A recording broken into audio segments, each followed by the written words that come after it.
안녕하세요. 대기만성입니다. 여러분들 혹시 요즘에 인공지능 비서라고 해서 굉장히 이슈가 되고 있는 챗 GPT에 대해서 알고 계시나요?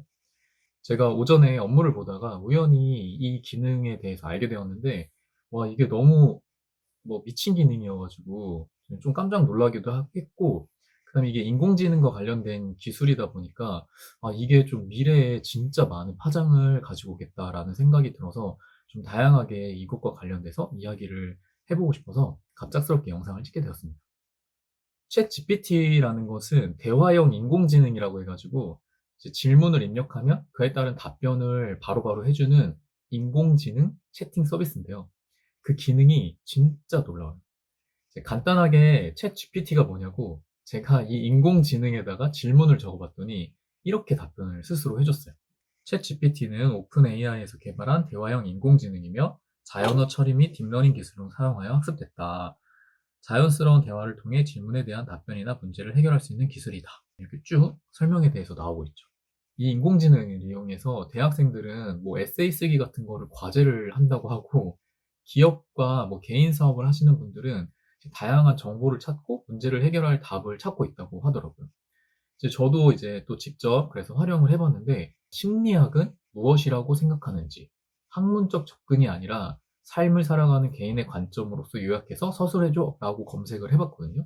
그랬더니 이렇게 답변을 주더라고요.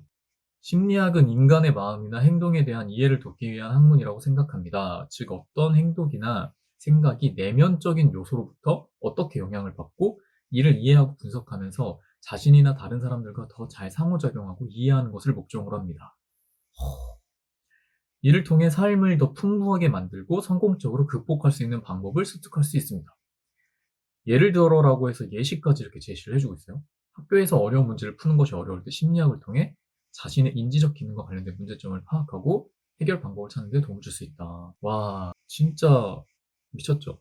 이걸로 그래서 5분도 안 돼서 그냥 뚝딱하고 블로그 글도 하나 작성할 수 있다라고 하더라고요. 이걸 보니까 제가 진짜 정말 많은 생각이 들었어요. 기술이 진짜 발전해서 대단한 것도 있고, 이걸 활용하면은 정말 말 그대로 바로바로 문제를 해결해 줄 수 있는 비서가 생기는 것과 다름이 없어요. 이런 자료 정리해 줘라고 할 때 실제 비서라면 돈도 줘야 되고 시간도 오래 걸릴 텐데, 공짜로 10초 만에 답을 주니까 이것만큼 대단한 게 어딨나요? 근데 이제 반대로 좀 굉장히 위험할 것 같다라는 생각도 들었습니다. 이제 점점 사회가 엄청나게 변화가 가속화될 거고 패러다임 자체가 바뀔 것 같다는 생각이 들었는데, 이제 사람들이 너무 쉽게 지식을 얻을 수 있기 때문에 사실 책을 읽을 필요도 없어요. 만약에 제가 어떤 책 하나 읽고 싶다 그러면 여기다가 이 책 요약해줘라고 하면 싹 다 요약을 해주는 거예요.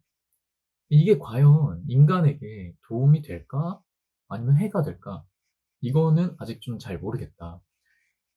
제가 생각했을 때는 이 기술을 어떻게 받아들이고 어떻게 활용하냐에 따라서 이 도움과 해가 되는 측면의 양극화가 엄청 커질 것 같다라는 생각을 좀 했었습니다. 제가 이 챗 GPT를 보면서 몇 가지 책이 떠올랐는데, 하나는 이제 3, 4년 전쯤에 읽었던 이지성 작가의 에이트라는 책이에요. 이 책은 제가 사는 족족 선물을 주게 돼가지고 지금 남아있질 않은데, 예전에 인스타에다가 올려놓은 게 있습니다. 입증 사진. 2019년도 11월에 읽었었네요. 그리고 다른 책은 일본 저자가 쓴 이 일을 잘한다는 것이라는 책이에요. 이 책은 저희 부동산 선생님이자 인생 멘토님께서 인생책이라고 추천을 해준 책인데, 에이트랑 연관이 되게 있어요. 그리고 마지막으로 정의란 무엇인가까지 이 세 가지 책이 복합적으로 좀 떠올랐어요.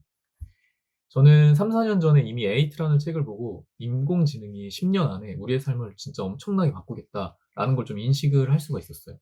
많은 사람들이 아직은 아니다, 이렇게 생각하기도 했었고, 저도 아직 눈앞에 닥치진 않아서 실감을 못 했었는데, 코로나 때문에 점점 더 가속화가 되었고, 이 챗 GPT와 같이 이런 기술들이 발전되면서 정말 기하급수적으로 속도가 빨라지지 않을까라고 생각을 합니다.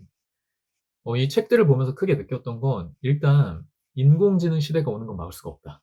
그리고 시대가 생각보다 빠르게 올 것이다.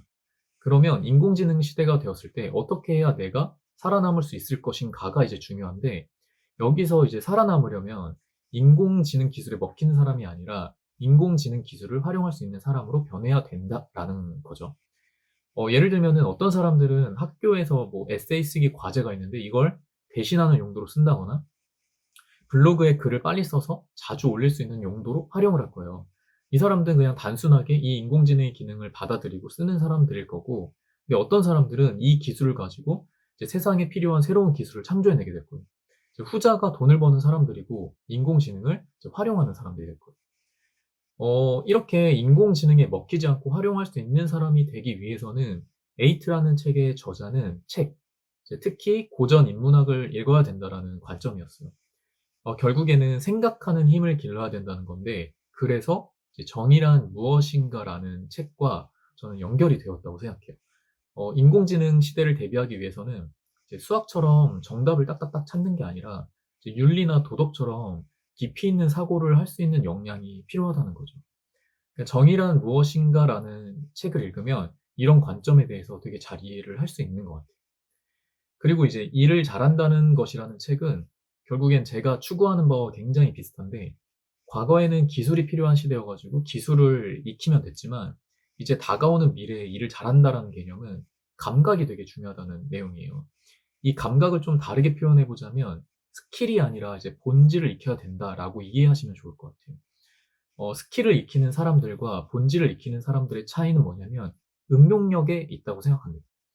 본질을 알면 다양한 곳에 응용이 가능한데 스킬을 익힌 자들은 딱 구체적인 그 상황에서만 스킬을 쓸 수가 있어요.